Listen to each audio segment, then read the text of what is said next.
Good morning बच्चों। आज हम लोग विज्ञान की कुछ बातें करते हैं। विज्ञान में यह सब्जेक्ट है आपका फिजिक्स।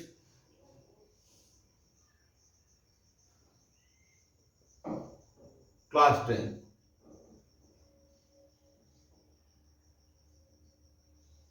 यह क्लास 8 में भी पूछता है। तो आइए सबसे पहले जान लें प्रकाश का अपवर्तन किसे कहते हैं। इसको इंग्लिश में कहते हैं रिफ्रैक्शन ऑफ लाइट। दो शब्द है, रिफ्लेक्शन और रिफ्रैक्शन। रिफ्लेक्शन जिस माध्यम में आता है उसी माध्यम में लौट जाता है, और रिफ्रैक्शन में माध्यम चेंज कर लेता है। तो आइए हम लोग इसके बारे में समझें। प्रकाश की किरणें, रेज ऑफ लाइट, जब एक पारदर्शी माध्यम, पारदर्शी का इंग्लिश होता है ट्रांसपेरेंट मीडियम, से दूसरे पारदर्शी माध्यम में जाती है तो वह दिशा परिवर्तित करती है। दिशा परिवर्तन का होगा चेंज ऑफ डायरेक्शन। दिशा परिवर्तित करती है। इस दिशा परिवर्तन, चेंज ऑफ डायरेक्शन, को प्रकाश का अपवर्तन कहते हैं।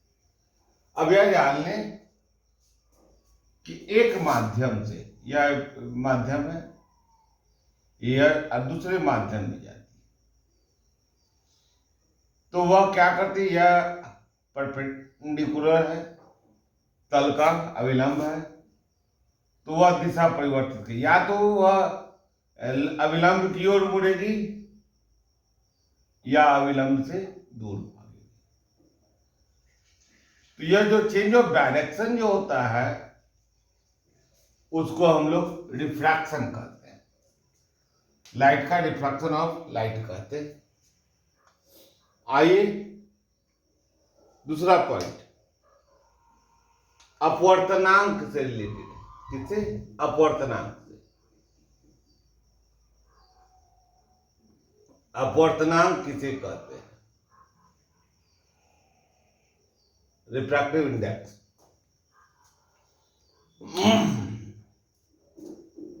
तो वैक्यूम में, वैक्यूम शून्य में प्रकाश की चाल और उस माध्यम में प्रकाश की चाल का जो अनुपात होता है उसी को हम लोग अपवर्तनांक कहते हैं, जिसे एन द्वारा सूचित किया जाता है।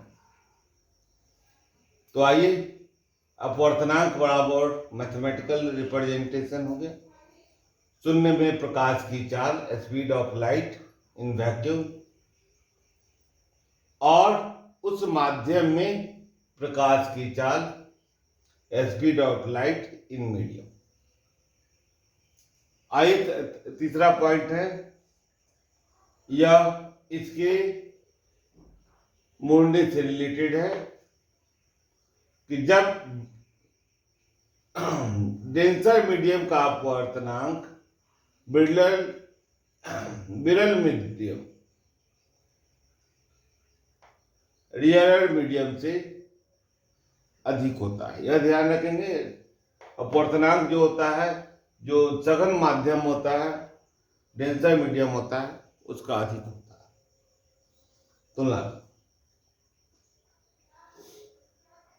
कम अपवर्तनांक वाले में प्रकाश की चाल अधिक होती है। यानी कि जो रियरर मीडियम होता है, देखिए डेंसर का अधिक होता है, रियरर का कम होता है, तो वहां पर स्पीड ऑफ लाइट जो होती है वह अधिक होती है। आइए हम लोग आगे चलें। दो माध्यमों में निरपेक्ष अपवर्तनांकों के अनुपात को रिलेटिव रिफ्लेक्टिव इंडेक्स कहा जाता है। दो माध्यम का जो अपवर्तनांक होगा उसका जो अनुपात निकालेंगे उसको हम लोग रिलेटिव रिफ्लेक्टिव इंडेक्स कहते हैं। आइए law of reflection. Snell law से रिलेटेड है, लॉ ऑफ रिफ्लेक्शन। आपतित किरण आपतन बिंदु पर अविलंब और अपवर्तित किरण एक ही प्लेन में होता है, तल में होता है, समतल में होता है। दूसरा चीज है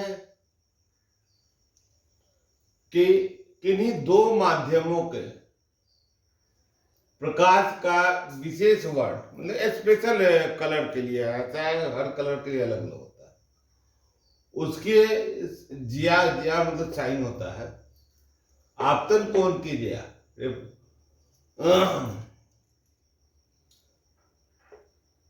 और अपवर्तन कोण की जिया, incident angle, sine of incident angle and sine of refracted angle का जो अनुपात होता है, रेशियो होता है, वह कांस्टेंट होता है। इस नियम को हम लोग क्या कहते हैं? स्नेल का नियम कहते हैं। आइए 7th देखें। जब प्रकाश की किरण विरल माध्यम से सघन माध्यम में जाती है तब अविलंब की ओर मुड़ जाती है। डेंसर मीडियम से रियरर में रियरर से डेंसर में जाती है, रियरर में से डेंसर में जाती है तो वह अविलंब की ओर मुड़ जाती है। इसको हम लोग आपको दिखलाई नहीं दे रहा होगा, हम थोड़ा सा कैमरे को ही करते हैं।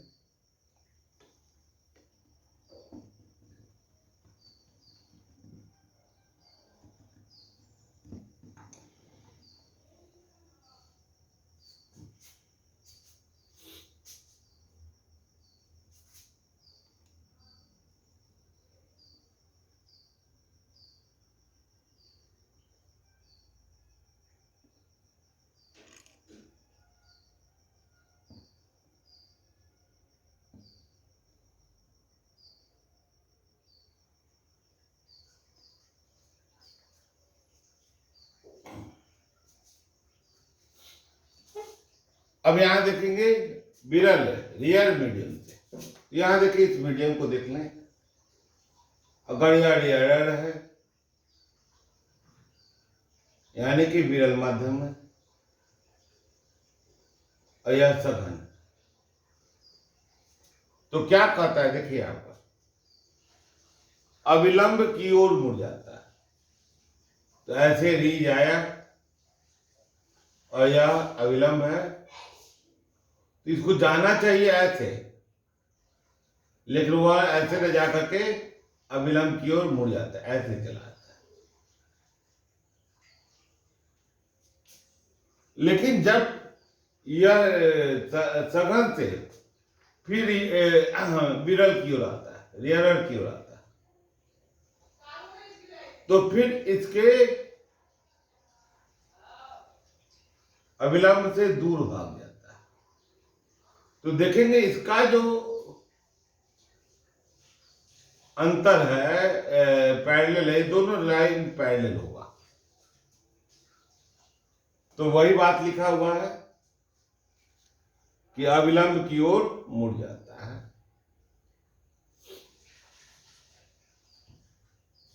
और सघन से विरल में जाता है तो अविलंब से दूर जाता है। आइए और कुछ पॉइंट्स को हम लोग पढ़ते हैं।